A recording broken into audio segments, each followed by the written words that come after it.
রাজনীতি কোনো দ্বন্দ্ব নেই, কিন্তু দিন প্রচার করার অধিকার আমাদের আসলে নাই। দিন প্রচার করার অধিকার, যদি আমাদের কথার মধ্যে কোনো যৌক্তিকতা থাকে, যদি আমাদের এই কথার মধ্যে যদি বিশ্বস্ততা থাকে, নির্ভরযোগ্যতা থাকে, তাহলে একটু ঠান্ডা মাথায় চিন্তা করবেন। ঠান্ডা মাথায় চিন্তা করে প্লিজ এগুলো ছেড়ে দিয়ে আমাদের সাথে চলে আসুন। আমরা যে তরিকায় দিন কায়েম করছি এই তালিকায় চলে আসুন।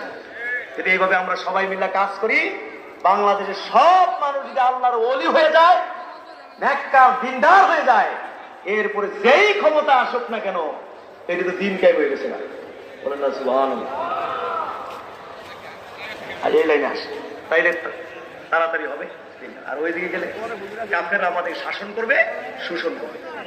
এই তরিকা রাজনীতি তো সারা পৃথিবী আমেরিকা দখল করছে, কি বলেন ঠিক না?